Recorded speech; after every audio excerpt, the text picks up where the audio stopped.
Welcome to Audiobook Heaven.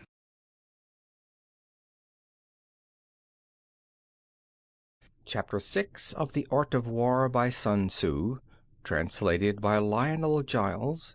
Weak Points and Strong. Sun Tzu said, "Whoever is first in the field and awaits the coming of the enemy will be fresh for the fight.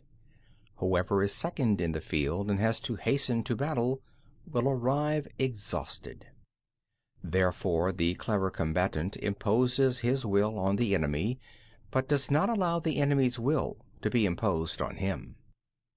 By holding out advantages to him, he can cause the enemy to approach of his own accord, or by inflicting damage he can make it impossible for the enemy to draw near. If the enemy is taking his ease, he can harass him. If he is well supplied with food, he can starve him out. If quietly encamped, he can force him to move. Appear at points which the enemy must hasten to defend. March swiftly to places where you are not expected. An army may march great distances without distress if it marches through country where the enemy is not. You can be sure of succeeding in your attacks if you only attack places which are undefended. You can ensure the safety of your defense if you only hold positions that cannot be attacked. Hence that general is skillful in attack whose opponent does not know what to defend, and he is skillful in defense whose opponent does not know what to attack. O divine art of subtlety and secrecy! Through you we learn to be invisible, through you inaudible, and hence we can hold the enemy's fate in our hands. You may advance and be absolutely irresistible if you make for the enemy's weak points. You may retire and be safe from pursuit if your movements are more rapid than those of the enemy. If we wish to fight, the enemy can be forced to an engagement even though he be sheltered behind a high rampart and a deep ditch. All we need do is attack some other place that he will be obliged to relieve. If we do not wish to fight, we can prevent the enemy from engaging us even though the lines of our encampment be merely traced out on the ground. All we need do is to throw something odd and unaccountable in his way. By discovering the enemy's dispositions and remaining invisible ourselves, we can keep our forces concentrated while the enemy's must be divided. We can form a single united body, while the enemy must split up into fractions. Hence there will be a whole pitted against several parts of a whole, which means that we shall be many to the enemy's few. And if we are able thus to attack an inferior force with a superior one, our opponents will be in dire straits. The spot where we intend to fight must not be made known, for then the enemy will have to prepare against a possible attack at several different points, and his forces being thus distributed in many directions, the numbers we shall have to face at any given point will be proportionately few. For should the enemy strengthen his van, he will weaken his rear. Should he strengthen his rear, he will weaken his van. Should he strengthen his left, he will weaken his right.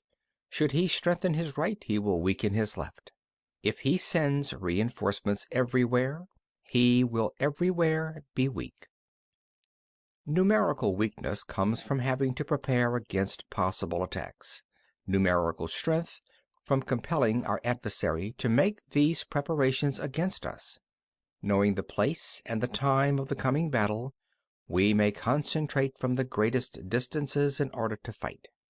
But if neither time nor place be known, then the left wing will be impotent to succor the right equally impotent to succor the left, the van unable to relieve the rear, or the rear to support the van. How much more so if the furthest portions of the army are anything under 100 li apart, and even the nearest are separated by several li. Though, according to my estimate, the soldiers of Hue exceed our own in number, that shall advantage them nothing in the matter of victory.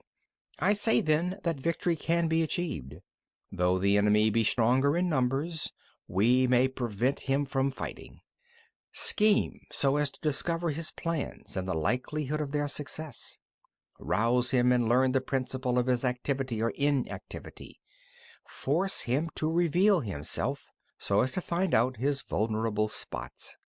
Carefully compare the opposing army with your own, so that you may know where strength is superabundant and where it is deficient. In making tactical dispositions, the highest pitch you can attain is to conceal them. Conceal your dispositions, and you will be safe from the prying of the subtlest spies, from the machinations of the wisest brains. How victory may be produced for them out of the enemy's own tactics, that is what the multitude cannot comprehend. All men can see the tactics whereby I conquer, but what none can see is the strategy out of which victory is evolved.